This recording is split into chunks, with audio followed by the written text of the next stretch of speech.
Malam itu, jam dinding di ruang tamu menunjukkan pukul 21.45. Udara dingin mulai merayap lewat celah jendela, dan suara hujan yang sejak sore mengguyur tak kunjung reda. Aku duduk di sofa dengan gelisah, menggenggam ponsel yang sejak 1 jam lalu hanya kupandangi layarnya. Suamiku, Ardi, biasanya sudah pulang sebelum maghrib. Paling lambat pun pukul 8 malam dia sudah duduk di meja makan, menyantap makan malam sambil bercerita tentang hari-harinya di kantor. Tapi malam ini, tidak ada tanda-tanda kepulangannya. Tidak ada dering motor di halaman. Tidak ada bunyi pintu pagar dibuka. Tidak ada suaranya yang memanggil, "Sayang, aku pulang."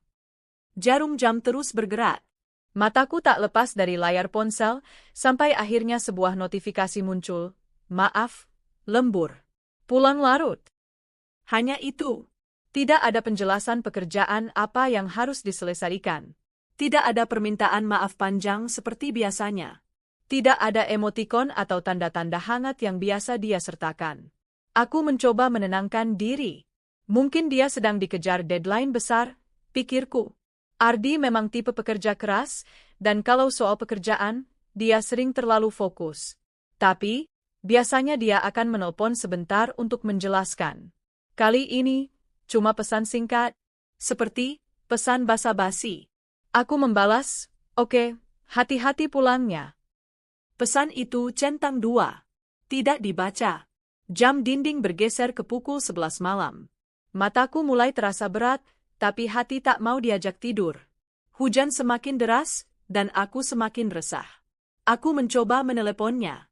1 kali panggilan. 2 kali. 3 kali. Tidak diangkat. Aneh.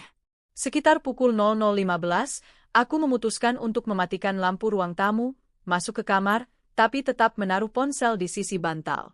Kalau dia pulang dan menelpon, aku bisa segera menjawab. Namun hingga aku terlelap sebentar, aku terbangun lagi pukul 3 dini hari. Ardi belum juga pulang. Pesan terakhirnya masih sama, "Maaf, lembur. Pulang larut." Keesokan harinya, aku bangun pagi dengan kepala berat dan mata sembab. Aku langsung mengecek ponsel. Tidak ada pesan baru, tidak ada panggilan tak terjawab. Aku menelponnya lagi, tapi tetap tidak diangkat. Nomornya aktif, tapi seperti sengaja diabaikan. Hari itu, aku mencoba menyibukkan diri. Membersihkan rumah, menyiapkan sarapan yang akhirnya dingin tak tersentuh, dan menatap kursi makan yang kosong. Aku mencoba membujuk logikaku sendiri, mungkin dia menginap di kantor. Tapi siapa yang menginap di kantor tanpa memberi kabar jelas pada istrinya? Siang harinya, aku mencoba menelepon ke kantor Ardi. Seorang resepsionis yang suaranya terdengar ramah menjawab. "Oh, Pak Ardi? Sebentar ya, Bu." Beberapa detik kemudian, dia kembali. "Maaf, Bu. Beliau sedang tidak di meja. Mungkin lagi keluar." Jawaban itu membuatku lega sedikit, tapi tetap saja ada rasa ganjil. Aku hanya mengucapkan terima kasih, lalu menutup telepon. Malam kedua tiba. Dan lagi-lagi, Ardi tidak pulang. Kali ini, tidak ada pesan sedikit pun darinya. Tidak ada lembur, tidak ada pulang larut. Hening. Aku mulai kesal. Kalau memang ada masalah di kantor, kenapa tidak bicara? Kalau memang ada urusan mendesak, kenapa menghilang? Sekitar pukul 21.30, aku kembali mencoba menelepon. Kali ini, panggilanku berdering lebih lama, dan akhirnya terputus sendiri. Dia memutuskan panggilan. Hatiku bergetar, marah dan sedih bercampur. Dia sengaja menghindar? Hari ketiga, rasa cemas mulai berubah jadi kekhawatiran yang menusuk. Aku kembali menelepon kantor. Kali ini yang menjawab adalah suara laki-laki, mungkin salah satu teman kerjanya. "Oh, Bu Rania?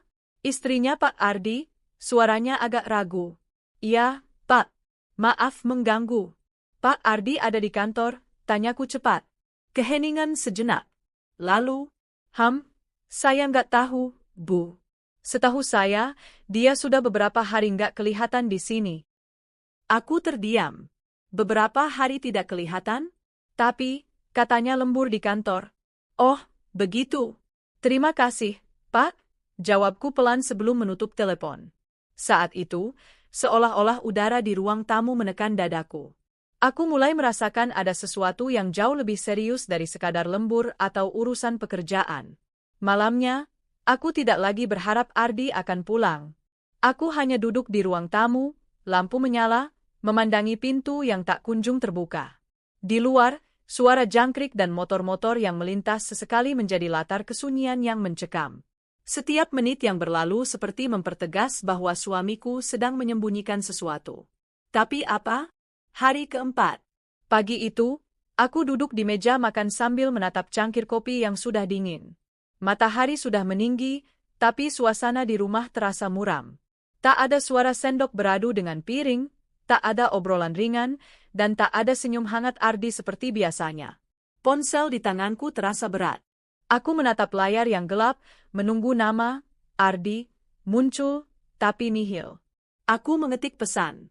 Mas, kamu di mana? Tolong kabarin aku. Aku Fawir. Pesan terkirim. Centang 1. Beberapa menit berlalu. Centang 2. Tapi tak kunjung dibaca. Hatiku berdegup cepat. Ada sesuatu yang salah. Sangat salah. Sekitar pukul 10 pagi, aku mencoba menelepon lagi. Nomornya aktif, dering masuk, tapi tak diangkat. Aku mencoba lagi dan lagi, tapi hasilnya sama. Akhirnya aku mengirim pesan suara. Mas, ini sudah hari keempat kamu nggak pulang. Tolong hubungi aku. Apapun masalahnya, kita bisa bicarakan. Aku takut ada apa-apa sama kamu. Pesan suara itu hanya centang 2, tak diputar. Rasa cemas menggerogoti pikiranku. Aku mengambil langkah cepat, menghubungi salah satu teman dekat Ardi, namanya Dimas. Mereka sudah berteman sejak kuliah dan sama-sama kerja di perusahaan yang sama. Halo, Mas Dimas? Ini Rani. Maaf ganggu, suaraku bergetar. Oh, Rani. Ada apa? Jawabnya terdengar agak gugup. Mas, aku nyari Ardi. Sudah 4 hari ini nggak pulang. Dia bilang lembur, tapi katanya di kantor nggak ada. Mas tahu dia di mana? Dimas terdiam beberapa detik. Aku juga nggak tahu, Ran. Terakhir ketemu ya, minggu lalu. Setelah itu aku nggak lihat dia lagi. Maksudnya? Bukannya dia masuk kerja? Tanyaku cepat. Setahu aku sih, nggak. Tapi aku nggak enak ngomong. Coba aja tanya ke HR atau langsung ke bosnya. Jawaban itu membuat perutku mual. Aku merasa Dimas menyembunyikan sesuatu, tapi tak mau memaksa. Siang itu, aku memberanikan diri menelepon bagian HR di kantor Ardi. Yang menjawab adalah seorang perempuan bernama Tita. Bu Rani, setahu saya, Pak Ardi memang sudah beberapa hari nggak hadir. Dia nggak ngasih kabar resmi juga? Saya pikir, mungkin dia sedang izin langsung ke atasan. Dadaku sesat. Jadi, selama ini dia bohong. Dia bilang lembur, tapi nyatanya bahkan tidak di kantor. Sore hari, aku duduk di ruang keluarga, menatap pintu dengan perasaan campur aduk. Sore menjelang malam biasanya jadi waktu favoritku karena Ardi akan pulang dan kami bisa makan bersama. Tapi kini, detik demi detik hanya diisi dengan suara hujan rintik di luar dan dering motor orang lain yang lewat. Aku mulai membayangkan hal-hal buruk. Bagaimana kalau dia kecelakaan? Bagaimana kalau dia dirampok? Bagaimana kalau dia pingsan di jalan dan tidak ada yang mengenalinya? Pikiranku makin kacau. Aku mengambil payung dan jaket, berniat keluar untuk mencari ke beberapa tempat yang mungkin dia datangi, warung kopi favoritnya, rumah teman-teman lama, bahkan bengkel langganannya. Tapi semua nihil. Tak seorang pun melihatnya dalam beberapa hari terakhir. Malam keempat, aku benar-benar tak bisa tidur. Jam menunjukkan pukul 1 dini hari, tapi mataku terus menatap layar ponsel. Sekali waktu, aku mencoba menulis pesan panjang untuk Ardi, berisi semua rasa khawatirku. Tapi setiap kali akan kukirim, tanganku berhenti. Ada rasa marah yang menyelip di sela-sela kecemasan itu. Aku bertanya pada diriku sendiri, kalau memang dia baik-baik saja, kenapa dia membiarkanku seperti ini? Hari kelima, aku memutuskan untuk langsung mendatangi kantor Ardi. Aku mengenakan kemeja putih dan celana panjang, mencoba terlihat tegas meski jantungku berdebar. Sesampainya di sana, satpam yang berjaga mengerutkan dahi saat melihatku. Ibu, Sudah lama nggak kelihatan. Mau ketemu Pak Ardi? Iya, Mas. Dia ada?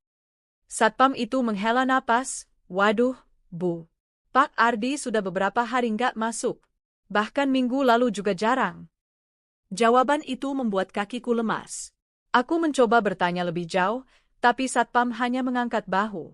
Keluar dari kantor itu, aku berdiri di trotoar, memandangi jalan raya yang dipenuhi lalu lintas. Suara klakson dan deru mesin motor bercampur dengan degup jantungku. Dunia terasa berputar lebih cepat, sementara aku berdiri tak tahu harus kemana. Malam kelima, ketakutan mulai memuncak. Aku duduk di kamar, memandangi foto pernikahan kami yang tergantung di dinding. Senyum Ardi di foto itu terlihat tulus, hangat, dan penuh cinta. Aku mencoba mengingat kapan terakhir kali dia menatapku seperti itu. Air mata mengalir tanpa kusadari. Aku memegang ponsel, mengetik. Kalau kamu baik-baik saja, tolong pulang. Aku nggak peduli alasanmu pergi. Aku cuma mau tahu kamu selamat. Pesan itu terkirim, tapi lagi-lagi, tak ada balasan. Di titik itu, aku sadar aku tak bisa lagi menunggu tanpa bertindak. Besok, aku akan melapor pada Pak RT dan RW. Aku perlu bantuan orang-orang sekitar untuk mencari. Kalau perlu, aku akan melapor polisi. Pagi hari itu, langit tampak mendung. Udara lembab seakan ikut membawa beban yang sudah beberapa hari menyesakkan dadaku. Malam tadi aku hampir tak tidur sama sekali, hanya terjaga di ranjang, memandangi ponsel yang tetap tak memberi kabar dari Ardi. Aku sudah mantap, hari ini aku akan mencari langsung ke kantornya. Aku tak peduli lagi kalau harus dianggap lebay atau terlalu khawatir. 4 hari dia hilang kabar tanpa alasan jelas sudah lebih dari cukup untuk menghancurkan kesabaranku. Aku mengenakan blus biru muda dan celana kain hitam. Rambutku kukuncir sederhana, bukan untuk bergaya, tapi supaya wajahku terlihat rapi saat berbicara dengan orang-orang kantor. Aku ingin mereka menganggapku serius. Sebelum berangkat, aku memandangi rumah sebentar. Meja makan masih penuh dengan piring-piring bersih yang tak pernah digunakan selama beberapa hari ini. Aroma masakan kemarin sore masih samar tercium dari dapur, makanan yang tak disentuh, tak ada yang menyuapinya. Rasanya ironis. Rumah ini, yang dulu hangat oleh kehadiran 2 orang, kini hanya berisi kesunyian. Aku mengendarai motor dengan hati yang campur aduk. Perasaan cemas, marah, takut, dan sedih saling berebut ruang. Sesekali aku menarik napas panjang, mencoba mengatur emosi. Dalam hati aku berdoa, semoga semua ini cuma kesalahpahaman. Semoga dia memang benar sedang sibuk dan tidak ada hal buruk terjadi. Gedung kantornya akhirnya terlihat. Bangunan tinggi bercat abu-abu itu berdiri megah di tengah deretan perkantoran lain. Aku memarkir motor, lalu berjalan cepat ke pintu masuk. Seorang satpam yang berjaga, Pak Rudi, menyapaku, "Pagi, Bu Rani. Kok tumben datang?" Aku tersenyum tipis, mencoba ramah, "Pagi, Pak Rudi." "Iya, saya mau ketemu Ardi. Dia ada di dalam." Raut wajah Pak Rudi berubah ragu. Ia menoleh sebentar ke dalam lobi, lalu kembali padaku. "Aduh, Bu, Pak Ardi udah beberapa hari ini nggak masuk. Bahkan minggu lalu juga sering nggak kelihatan. Saya pikir Ibu tahu." "Dead." Kata-kata itu menghantamku seperti pukulan keras. "Maksudnya, Mas Ardi nggak masuk?" Pak Rudi mengangguk pelan. "Iya, Bu. Terakhir saya lihat dia, mungkin 5 atau 6 hari lalu. Setelah itu nggak pernah lagi." Aku mengucapkan terima kasih dengan suara lirih, lalu melangkah masuk. Hatiku mulai dipenuhi pertanyaan yang berputar-putar. Kalau dia nggak masuk kerja, lalu kemana dia setiap hari? Seorang perempuan muda dengan seragam putih menyapaku di meja resepsionis. "Selamat pagi, Ibu. Ada yang bisa dibantu?" "Saya istri Ardi. Saya ingin bertemu dia, atau setidaknya, tahu apakah dia masuk hari ini." Perempuan itu memeriksa daftar kehadiran di layar komputernya, lalu menggeleng. "Maaf, Bu. Beliau tidak tercatat masuk sejak Senin minggu lalu." Aku tertegun. "Tapi," dia bilang lembur. Resepsionis itu menatapku dengan tatapan simpati, seperti mengerti kebingunganku. "Saya nggak tahu detailnya, Bu. Mungkin bisa tanya langsung ke bagian HR atau atasan beliau. Aku menuju lantai 3, di mana bagian HR berada. Pintu kaca berlogo perusahaan terbuka otomatis saat aku mendekat. Di dalam, aroma kopi dan pendingin ruangan menyambut. Tita, staf HR yang pernah aku telepon, tampak terkejut melihatku. Bu Rani? Wah, silakan duduk. Aku duduk di kursi tamu, menatapnya dengan mata yang penuh harap sekaligus cemas. Mbak Tita, saya benar-benar butuh tahu. Mas Ardi sebenarnya di mana? Sudah hampir seminggu dia nggak pulang. Saya hubungi nggak bisa. Di rumah nggak ada. Saya pikir dia kerja, tapi ternyata di kantor juga nggak ada. Tita terlihat ragu, lalu berkata pelan, terus terang, Bu, kami di kantor juga bingung. Beliau tidak pernah memberikan surat izin atau penjelasan resmi. Beberapa kali saya coba hubungi, tapi juga tidak diangkat. Atasan beliau sempat kesal karena beberapa pekerjaan penting terbengkalai. Rasanya seperti tanah di bawah kakiku runtuh. Jadi, dia bohong, ucapku nyaris tak terdengar. Aku berjalan keluar gedung dengan langkah berat. Langit mendung seakan ikut menekan suasana hatiku. Orang-orang lalu lalang dengan pakaian rapi, sibuk dengan urusan masing-masing, sementara aku merasa seperti dunia berhenti berputar. Di depan gedung, aku berhenti sebentar. Kuambil ponsel, menatap nama, Ardi, di daftar kontak. Jemariku gemetar saat menekan tombol telepon. 1 dering, 2 dering, 3 dering, lalu mati. Dia memutus panggilanku. Itu sudah cukup untuk meyakinkanku, dia memang sengaja menghindar. Aku memutuskan untuk mencari ke tempat-tempat lain, warung kopi yang sering dia kunjungi sepulang kerja, lapangan futsal tempat dia kadang bermain bersama teman, dan rumah kontrakan sahabat lamanya. Tapi hasilnya nihil. Semua bilang sudah lama tak melihatnya. Kepalaku sakit. Otot leherku tegang. Aku pulang dengan pikiran yang penuh tanda tanya. Malam itu, aku duduk di ruang tamu dengan lampu yang hanya remang.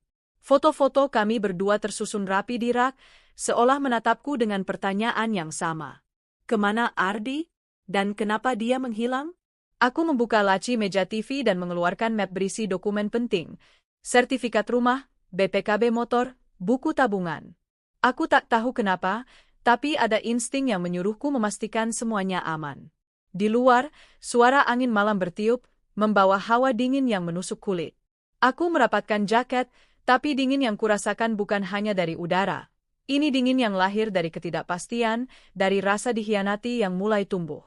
Pagi itu, aku bangun dengan perasaan yang campur aduk. Semalam aku memutar ulang semua kejadian yang sudah kulalui. Suamiku hilang tanpa kabar, kantor pun menutup mata, dan aku berdiri sendirian menanggung beban kekhawatiran dan kekecewaan. Aku menyadari, aku tak bisa berjuang sendiri. Aku butuh bantuan, bukan hanya dari teman atau kantor, tapi dari orang-orang di lingkungan tempat aku tinggal. Aku mengenakan gamis sederhana dan kerudung, lalu melangkah keluar rumah. Udara pagi terasa segar, tapi hatiku berat. Kubawa serta map berisi fotokopi surat nikah, KTP, dan beberapa bukti komunikasi terakhir dengan Ardi. Semua persiapan untuk jika aku perlu melapor. Rumah Pak RT tidak jauh dari rumahku. Kubunyikan bel dan menunggu sebentar sebelum pintu terbuka. Assalamualaikum, Pak RT. Maaf mengganggu, kataku dengan suara pelan. Waalaikumsalam, Bu Rani. Ada apa, Bu? Ada masalah? Pak RT menyambutku dengan ramah. Aku menarik napas dalam. Pak, saya butuh bantuan. Suami saya sudah tidak pulang selama 5 hari. Saya sudah mencari ke kantornya, ke teman-temannya, tapi tidak ada kabar. Saya khawatir ada sesuatu yang buruk terjadi. Pak RT mengangguk serius, wajahnya menunjukkan empati. Saya mengerti, Bu. Nanti saya akan coba tanyakan ke warga sekitar, siapa tahu ada yang tahu. Setelah berbicara dengan Pak RT, aku melanjutkan ke rumah Pak RW. Situasinya mirip, dengan tambahan kekhawatiran bahwa ini bukan hanya masalah pribadi, tapi mulai mempengaruhi ketentraman lingkungan. Pak RW berkata, kalau memang sudah seminggu nggak pulang, Bu, ini sudah perlu ditindaklanjuti. Kalau Ibu mau, saya bisa bantu koordinasi dengan pihak kepolisian. Aku mengangguk pelan, hatiku mulai sedikit lega. Terima kasih, Pak. Saya memang sudah mulai berpikir untuk lapor polisi jika sampai besok belum ada kabar. Aku kembali ke rumah dan mulai berbicara dengan beberapa tetangga dekat. Beberapa dari mereka mengenal Ardi dengan baik dan juga tahu betapa ramah dan bertanggung jawabnya dia selama ini. Tapi kalau sampai 5 hari nggak pulang, memang nggak biasa, ya? Tanya Bu Sari, tetangga sebelah rumah. Iya, biasanya dia nggak pernah seperti ini, jawabku sambil menahan air mata. Mereka menawarkan diri untuk ikut membantu mencari. Beberapa dari mereka bahkan rela memasang pengumuman kecil di warung-warung dan toko kelontong sekitar. Aku dan beberapa tetangga membuat pengumuman sederhana berisi foto Ardi dan keterangan bahwa dia hilang selama beberapa hari. Kami juga menempelkan pengumuman itu di papan pengumuman lingkungan dan tempat-tempat strategis lain. Setiap orang yang bertemu denganku memberikan dukungan, tapi aku tahu semua berharap yang terbaik, yang sebenarnya aku sendiri juga ragu akan hal itu. Hingga hari ke-6, belum ada kabar sedikit pun. Malah aku mulai merasa semakin gelisah dan rasa takut berubah menjadi sesuatu yang lain, kebingungan sekaligus kekecewaan. Aku sudah mengumpulkan semua bukti komunikasi, termasuk pesan-pesan singkat yang menunjukkan bahwa dia sengaja menghindar. Aku menyimpan semuanya dengan hati-hati. Dalam hatiku mulai tumbuh niat yang lebih tegas, kalau sampai besok dia tidak juga kembali atau memberi kabar, aku akan melapor ke polisi. Aku juga mulai memikirkan kemungkinan terburuk. Apakah ada perempuan lain? Apakah selama ini dia menyembunyikan sesuatu dari aku? Pertanyaan-pertanyaan itu terus mengganggu pikiranku, membuatku tidak bisa fokus pada pekerjaan dan rutinitas sehari-hari. Malam itu aku menangis dalam sunyi. Aku memeluk bantal seolah berharap mendapat kehangatan yang selama ini aku dapat dari Ardi. Tapi kini dia hilang. Tanpa alasan. Tanpa kabar. Aku bertanya pada diri sendiri, apa aku salah? Apa aku kurang perhatian? Apa aku pernah membuat dia tidak bahagia? Tapi aku tahu, tidak ada jawaban pasti. Yang aku tahu hanya rasa sakit yang harus kutanggung sendirian. Ada perasaan marah yang mulai tumbuh. Marah karena suamiku menghilang dan meninggalkan aku dan rumah ini dalam ketidakpastian. Marah karena dia seolah tidak peduli bagaimana perasaanku selama ini. Aku mulai menyusun rencana. Aku harus mengambil alih kendali. Aku tidak bisa membiarkan diriku terus-menerus menjadi korban tanpa kejelasan. Hari ke-7 sejak Ardi menghilang. Setiap detik berlalu seperti berat menyiksa, dan aku terus menunggu kabar yang entah kapan akan datang. Semalaman aku tidur hanya dengan setengah mata, berharap pagi akan membawa jawaban. Tapi ternyata, pagi ini bukan jawaban yang kuharapkan. Pagi itu, aku sedang duduk di teras rumah, menatap halaman yang dulu sering kami rawat bersama. Tiba-tiba, handphoneku bergetar. Ada pesan masuk dari teman lamaku, Sari. Pesannya singkat, tapi membuat jantungku berhenti sebentar. Rani, aku lihat Ardi tadi pagi. Dia di rumah perempuan itu. Aku nggak yakin harus bilang apa, tapi aku pikir kamu perlu tahu. Mataku membelalak. Aku segera membalas, di rumah perempuan siapa, Sar? Tolong jelaskan. Tak lama kemudian, dia membalas dengan foto samar yang diambil dari kejauhan. Ardi sedang berdiri di taman rumah seorang perempuan, terlihat santai, bahkan tertawa. Perempuan itu sedang menyiram bunga, dan keduanya tampak akrab. Sakit yang terpendam selama ini, ketakutan dan kebingungan berubah menjadi pengkhianatan yang nyata. Aku tidak tahu harus berkata apa. Tapi satu hal yang pasti, aku tak akan tinggal diam. Aku menghubungi Sari untuk memastikan detailnya. Rani, aku lihat mereka di rumah Bu Maya, tetangga di lingkungan sebelah. Aku sempat mengintip dari balik pagar. Mereka tampak seperti pasangan. Aku nggak tahu apa maksudnya, tapi aku yakin ini bukan cuma sekedar bertamu biasa. Air mataku mengalir tanpa henti. Aku merasa dikhianati dengan cara yang paling menyakitkan. Selama ini aku bertahan berharap dia baik-baik saja, tapi kenyataannya dia sedang mengabaikan aku, bahkan dengan terang-terangan bersama perempuan lain. Aku pulang ke dalam rumah, duduk di sofa, dan menarik napas dalam-dalam. Pikiran-pikiran negatif mulai menyerbu. Apakah selama ini aku hanya ditipu?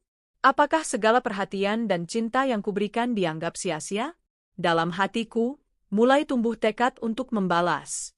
Aku tidak bisa membiarkan dirinya menginjak harga diriku begitu saja. Malam harinya, aku mulai menyusun rencana. Aku mengumpulkan dokumen rumah yang sudah aku pegang sejak hari ketiga, termasuk bukti-bukti komunikasi terakhir. Aku memikirkan cara agar suamiku sadar bahwa dia tidak bisa mempermainkan aku dan keluargaku tanpa konsekuensi. Aku bertekad, aku akan menjual rumah kami. Rumah yang selama ini menjadi saksi cinta kami, sekaligus tempat aku merasa terluka dan dikhianati. Aku ingin dia merasakan sendiri bagaimana kehilangan tempat yang selama ini dianggapnya biasa saja. Besok pagi aku akan mengurus semua proses penjualan dan mulai menyusun langkah untuk meninggalkan kota ini. Aku juga berencana membocorkan sikapnya ke lingkungan sekitar dan kantor agar ia malu dan mendapat pelajaran atas kelakuannya. Malam itu aku menangis, bukan hanya karena sakit hati, tapi juga karena kekuatan yang mulai muncul dalam diriku. Aku tahu, ini bukan akhir dari cerita kami. Tapi aku akan memastikan ini bukan awal untuk kekalahan aku. Pagi itu, aku terbangun dengan rasa tegar yang belum pernah kurasakan sebelumnya. Meski malam kemarin air mataku tumpah tanpa henti, aku tahu aku tak bisa terus-terusan terpuruk dalam kesedihan. Ini saatnya aku bangkit, mengambil alih kendali hidupku kembali. Suamiku sudah memilih jalannya sendiri, dan aku harus menunjukkan bahwa aku juga bisa bertahan tanpa dia. Langkah pertama yang kuambil adalah menjual rumah yang selama ini menjadi saksi bisu rumah tangga kami. Rumah itu, meski penuh kenangan manis, kini menjadi pengingat luka yang tak terobati. Aku menghubungi seorang agen properti yang sudah kukenal sejak lama, dan memutuskan untuk melepas rumah tersebut dengan harga pasar yang cukup tinggi. Aku tidak peduli dengan cepatnya prosesnya, yang penting rumah ini tidak lagi menjadi tempat dia bisa kembali dengan mudah. Selain menjual rumah, aku juga mulai mengemas barang-barang penting dan mengatur keperluan pindah ke luar kota. Ini bukan keputusan mudah, tapi aku yakin ini yang terbaik agar aku bisa mulai hidup baru tanpa bayang-bayangnya. Aku mencari pekerjaan baru, tempat tinggal baru, dan juga lingkungan baru yang bisa membuatku lebih kuat dan bahagia. Aku juga mulai berbicara dengan beberapa tetangga tentang kelakuan suamiku. Aku tidak memfitnah, hanya menceritakan fakta yang aku tahu dan aku lihat sendiri dari teman-temanku. Aku hanya ingin kalian tahu, jangan sampai ada yang tertipu seperti aku, kataku dengan suara tegas. Aku tidak ingin dia terus bermain-main tanpa konsekuensi. Aku ingin seluruh lingkungan tahu siapa sebenarnya dia. Aku pun tidak tinggal diam terhadap karir suamiku. Aku tahu dia sangat mencintai pekerjaannya. Aku mulai menghubungi beberapa teman kerjanya untuk mendapatkan informasi lebih banyak. Beberapa dari mereka juga mulai curiga dengan perubahan sikap Ardi dan ketidakhadirannya yang terus-menerus. Aku berniat mengirim surat resmi ke HRD dan atasan suamiku, melampirkan bukti-bukti ketidakhadirannya tanpa izin dan sikap yang tidak profesional. Aku ingin dia dipecat sebagai konsekuensi dari pengkhianatan dan kebohongannya. Meski aku sedang merencanakan semua ini, aku tidak bisa menghapus perasaan sakit yang masih menggerogoti hatiku. Kadang aku teringat masa-masa indah kami, tawa yang pernah kami bagi, dan janji yang pernah kami ikrarkan. Namun aku tahu, aku harus melangkah maju dan melepaskan semua itu demi kebaikanku sendiri. Suatu hari aku tahu, suamiku akan pulang. Dan aku sudah siap menyambutnya dengan sikap yang berbeda. Aku tidak akan menangis atau memohon seperti dulu. Aku akan berdiri tegak, dengan kepala tinggi, dan membuatnya menyesal telah mengkhianatiku. Aku sudah menyiapkan kata-kata yang akan menyakitinya, bukan untuk membalas dendam secara kasar, tapi agar dia tahu bahwa tindakannya punya akibat. Dengan rencana ini, aku mulai merasa bebas dari belenggu yang selama ini mengikatku. Aku mulai percaya, hidupku tidak harus berakhir dengan pengkhianatan dan kebohongan suamiku. Aku mulai menyusun langkah demi langkah, dengan harapan suatu saat nanti, aku akan menemukan kebahagiaan sejati, entah sendiri atau bersama seseorang yang pantas. Hari-hari berlalu begitu cepat sejak aku memutuskan untuk menjual rumah dan meninggalkan kota ini. Semua barang penting telah aku kemas rapi dalam beberapa koper besar, dan aku sudah mengatur keberangkatan ke kota lain yang jauh dari kenangan pahit ini. Pada suatu sore, ketika aku sedang mengemas beberapa barang terakhir di rumah, tiba-tiba pintu rumah diketuk keras. Jantungku langsung berdegup kencang. Aku tahu siapa yang datang. Aku membuka pintu dan, benar saja, Ardi berdiri di depan, wajahnya penuh kebingungan dan kesal. "Kenapa kamu pulang sekarang?" tanyaku dengan suara dingin. Dia terdiam sesaat, lalu berkata, "Aku cuma mau ambil beberapa barang."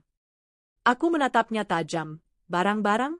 Rumah ini sudah bukan milikmu lagi, Mas. Aku sudah jual." Mata Ardi membelalak, tidak percaya. "Apa? Kenapa kamu jual rumah tanpa bilang?" Aku menarik napas dalam-dalam, "Karena kamu hilang tanpa kabar selama hampir 1 minggu, bohong di depan aku dan kantormu. Aku mau kamu tahu rasanya kehilangan tempat yang selama ini kamu anggap rumah." Kami pun berdebat. Aku menumpahkan semua kekecewaan yang selama ini kupendam. Pengkhianatan, kebohongan, dan rasa sakit yang membuatku hampir hancur. Ardi membela diri dengan alasan-alasan yang tidak meyakinkan, mencoba mengelak, bahkan menyalahkan aku. Namun aku sudah kuat. Aku tidak mau lagi menjadi korban yang mudah dipermainkan. Berita tentang kelakuan Ardi menyebar di lingkungan kami. Tetangga yang dulu ramah mulai menatapnya dengan dingin. Teman-teman kerjanya pun mulai meragukan integritasnya. Tak lama kemudian, aku mendapat kabar bahwa Ardi dipecat dari kantornya karena sering absen tanpa alasan dan sikap tidak profesional. Aku tidak merasa senang dengan kejatuhannya, tapi aku tahu itu adalah konsekuensi yang harus dia hadapi. Aku pun melanjutkan perjalanan hidupku di kota baru. Awalnya berat, tapi aku belajar menemukan kekuatan dalam kesendirian. Aku mendapat pekerjaan baru, teman-teman baru, dan mulai membangun kembali kepercayaan pada diri sendiri. Setiap kali rindu atau sedih datang, aku mengingat betapa kuatnya aku bisa bertahan. Cerita ini mengajarkanku bahwa cinta bukan hanya tentang bersama, tapi juga tentang menghargai diri sendiri. Aku tidak menyesal telah mencintai Ardi, tapi aku juga tidak akan membiarkan diriku dihancurkan olehnya. Mungkin suatu hari nanti, aku dan Ardi akan bertemu lagi. Bukan sebagai suami istri, tapi sebagai dua orang yang pernah saling mencintai dan belajar dari luka masing-masing. Untuk sekarang, aku memilih melangkah maju.